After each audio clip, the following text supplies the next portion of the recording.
kasih banyak ya sudah bisa bersedia datang ke studio Good Morning Indonesia with Poetry. Jadi malam ini kita akan ngobrol-ngobrol dengan Mas Muncul sebagai penyelenggara daripada seni bela diri Indonesia yang bernama Merpati Putih. Tolong ceritakan, Mas, asal mula sejarah dari Merpati Putih itu sendiri. Terima kasih, Bang Alimin. Jadi sejarah Merpati Putih itu dari Kerajaan Mataram di Jawa Tengah. Itu turun-temurun tadinya hanya untuk lingkungan keluarga di dalam. Jadi terakhir ayah dari guru kita namanya Mas Pung dan Mas Budi. Ayahnya namanya Pak Saring. Dia dari keluarga Keraton Mataram. Dia bilang, sebelum dia kasih wasiat lah, tolong sebarkan ilmu ini ke keluarga maksudnya. Iya. Itu jadi tahun 63 dimulai di Yogyakarta. Terus sekitar tahun 75 dikembangkan di Jakarta karena waktu pesannya dikembangkan di militer dan mahasiswa. Itu wasiatnya tadinya. Jadi berangkat di Paswalpres generasi pertama tahun 75-an, terus kemudian Kopassus, terus di Jakarta generasi ketiga adalah kelompok 15 semua mahasiswa Trisakti. Terus generasi keempat itu generasi saya, itu adalah mahasiswa UI dan Trisakti. Ada beberapa dari UKI waktu itu. Nah, kita waktu itu dilatih untuk menjadi pelatih pada saat generasi itu. Gitu kira-kira perkembangannya dari zaman dulunya. Jadi memang tadinya itu adalah ilmu yang di keluarga. Gitu, jadi, Pak. Ya, jadi Merpati Putih itu sendiri di zaman modern dimulai tahun 70-an ya. Tapi sejarah kunonya bagaimana? Sejarah kunonya sayangnya kita nggak punya apa istilahnya dokumentasinya. Jadi kita hanya dengar kalau udah kayak kita ya kita dengar dari guru. Waktu itu Mas Budi dan Mas Pung, tapi dua-duanya udah almarhum ya gitu kira-kira. Dan waktu itu juga cara pengajar mereka juga masih sangat tradisional. Jadi apa yang dia tahu kira-kira belum terstruktur lah ya. Jadi di generasi kita lah itu dibikin lebih terstruktur seperti yang kita kenal sekarang. Iya. Tapi sejarah asal mula dimulainya Merpati Putih ini tentu bukan tahun 70-an ya? Bukan. Jadi dia tahun 63 di Jogja. Kalau di keluarganya itu udah lebih jauh, kalau bicara dari sejarahnya itu dari Ki Ajeng, jadi dia perempuan malah Ki Ajeng siapa ya? Namanya saya lupa. Dari masa Kerajaan Mataram. Iya, Ki Ajeng Joyo Rejoso ya, kalau nggak salah gitu. Nah, Ki Ajeng ini ada 3 yang diajarin. Jadi yang disebut Gagak Samudro, Gagak Seto, dan Gagak Handoko. Nah, Gagak Handoko inilah yang menjadi dasarnya Merpati Putih gitu. Sedangkan yang Gagak Seto dan Gagak Samudronya itu nggak tahu kita sekarang kisahnya karena dia berada di dalam itu dulunya, nggak diajarkan keluar. Iya, karena saya pribadi sendiri bukan baru mendengar, sudah lama mendengar, tapi yang dari tangan pertama karena teman baik saya di Jogja itu Mas Juno itu mengajarkan kepada Kopassus. Betul. Ya, jadi tahun 63 di Jogja pertama kali itu. Pertama kali. Nah, apa yang membedakan antara Merpati Putih dengan seni bela diri lainnya? Jadi kalau kita boleh compare antara banyak bela diri di dunia yang kita kenal saat ini, kita ada unik sendiri karena basis kita adalah murni latihan metode pernafasan sebagai dasar ilmunya itu sendiri. Kalau bela diri lain, bela diri mereka juga ada nafas, tapi itu masuk sebagai satu kesatuan dalam gerakan bela diri. Jadi kalau kita ada bela diri, kita berdasarkan latihan pernafasan, dan kita juga ada meditasinya. Jadi kalau mau digatuk-gatuk, kita ini adalah campuran bela diri, campuran yoga, campuran tai chi, dan meditasi menjadi satu kesatuan gitu. Kira-kira gitulah uniknya di sana. Ya. Terus bagaimana tanggapan dari masyarakat lokal di Australia mengenai seni bela diri ini sendiri? Kebanyakan banyak yang tertarik, tetapi ada juga permasalahan di mana kita harus benar-benar bisa menjelaskan secara common sense. Karena banyak hal mungkin agak sedikit terlihat seperti metafisik. Misalnya kita dengan tutup mata bisa deteksi warna. Jadi penjelasan agar benar-benar mengerti secara nalar itu yang kita perlukan. Tapi dari banyak yang kita ketemu, banyak yang tertarik gitu. Sampai hari ini kita juga sudah 30 member kita di Merpati Putih. Sayangnya COVID jadi ya agak menurun aktivitas kita sekarang. Ya, dari 30 itu berapa orang lokal dan orang Indonesia sendiri? Jadi waktu kita buka tahun 2012, waktu itu kita punya salah strategi, kita banyak rata-rata orang Indonesia tapi yang sekolah di sini. Sehingga tahun 2015 hampir semua pulang. Sehingga 2015 kita mulai lagi, nah kita lebih fokus kepada orang lokal, apakah itu orang Indonesia yang sudah permanen resident atau orang Australian sendiri. Jadi baru kita mulai dari 2015 kita rintis benar-benar yang buat lokal sekarang gitu ceritanya. Ya, bagaimana kita menjelaskan kepada orang Australia, orang lokal ya, mengenai pernafasan, perbedaan pernafasan apa yang membedakan antara pernafasan yang dilakukan di Merpati Putih dengan pernafasan yang ada di yoga atau di tai chi? Ya, karena kita langsung memberikan semacam pengalaman langsung. Jadi misalnya kalau orang ikut ke kita dalam waktu 3 bulan, mereka sudah bisa mengukur apa yang disebut inner power atau bahasa Indonesianya tenaga dalam. Jadi kita langsung ada tolak ukur yang bisa dirasakan sendiri oleh orang yang langsung belajar apakah yang disebut dengan tenaga dalam itu sendiri gitu. Sama kemudian, seperti halnya kita bisa tutup mata ngelihat mendetek warna, itu kan dilakukan oleh orang yang belajarnya gitu. Terus di samping orangnya yang melakukan latihan Merpati Putih dan merasakan, bagaimana kalau orang yang ingin melihat bukti daripada nyata dari tenaga dalam ini bisa diperlihatkan, didemonstrasikan atau bagaimana? Itu kalau saya malah justru menghindar untuk membuktikan, karena menurut saya lebih baik seseorang mengalami sendiri sehingga dia bisa membuktikannya. Karena hal-hal seperti ini misalnya, orang tidak akan mungkin, walaupun kita kasih bukti, tutup mata, ada yang bisa baca dengan tutup mata, toh tidak akan menjawab juga apakah itu benar atau tidak. Jadi cara satu-satunya untuk itu adalah melatih sendiri dan membuktikannya sendiri gitu. Kalau soal kita membuktikan, kita udah banyak di YouTube, udah banyak. Jadi yang belajar bisa melakukan pemecahan benda keras misalnya, walaupun bukan itu tujuannya, tapi itu hanya untuk sebagai tolak ukur bahwa tenaga dalam itu ada. Karena ibu-ibu yang tua tangannya kecil, toh kalau tanpa tenaga dalam kecil kemungkinan dia bisa gitu. Kira-kira begitu.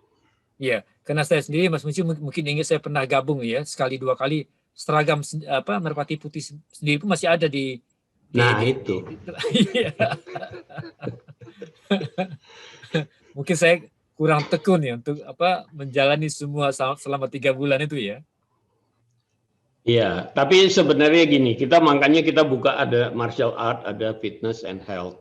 Fitness and health sebenarnya tujuannya lebih ke arah fitness and health. Jadi agak metodenya tidak begitu keras seperti di martial art itu sendiri.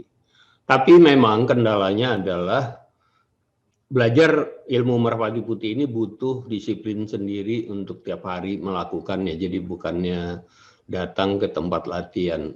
Karena kalau hanya itu mungkin hasilnya ada, tapi lebih sekedar segar karena olahraga. Tapi kalau mau benar-benar mendapatkan resultnya, setiap orang memang harus rutin ngelakuin sendiri. Harus ada semangat gitu. Ya, terus yang ikut itu klasifikasi keinginan dari masing-masing calon siswa ini pada permulaannya sudah dibagi kelas-kelasnya atau harus menjalani beberapa kali atau beberapa bulan baru dibagi, bagaimana? Jadi sesuai minat. Ada yang minat saya mau senang bela diri, ada yang minat saya hanya ingin olahraganya aja gitu. Jadi emang disesuaikan dengan minat. Tapi tetap walaupun dia sifatnya fitness and health, saya tetap mengajarkan hal-hal yang sifat gerak-gerak bela diri, karena gerak bela diri, gerak-gerak pencaksilat itu sebenarnya gerakan yang sehat, alamiah, natural, sehat, dan bermanfaat juga sebagai olahraga. Jadi bisa dapat dua-duanya sebenarnya. Gitu. Yeah. Bedanya kalau fitness and health, dia nggak perlu ujian, tanpa ranking, dan sebagainya. Tapi semua pendalaman materinya itu kurang lebih hampir sama sebenarnya. Ya, ya. Jadi ada klasifikasi tingkat 1, 2, 3. Iya. Kalau di martial art kita ada 12 tingkat. 12 tingkat. 12 tingkat. Dan berdasarkan ikat pinggang. Menariknya, kita sebenarnya warna sabuk hanya 2. Jadi putih 3 bulan pertama, terus merah selanjutnya gitu. Itu dibedakan hanya sedikit di strip, dan filosofi kita sebenarnya kalau kita pakai ban itu strip kita agak diumpetin, jadi orang nggak lihat bahwa kita tingkatnya berbeda dengan yang lain. Itu ada hal-hal yang menarik dari filosofi di Merpati Putih sebenarnya. Sama seperti kita manggil pelatih kita Mas, saya manggil guru saya Mas Pung, Mas Budi. Siapapun kita nggak beda tingkatan, tua muda, kita manggil Mas dan Mbak sebagai salah satu tata krama yang kita lakuin. Menarik itu. Ya, ya. Kemudian dari 30 siswa yang belajar Merpati Putih pada saat ini, itu berapa laki-laki dan berapa perempuan? Waduh, banyakan laki yang jelas, saya nggak hafal sih, banyakan laki yang jelas, tapi banyak juga perempuan, dan perempuan ada yang dari yang muda sampai yang berumur. Yang sama kita umurnya 60-an juga ada. Gitu. Ya.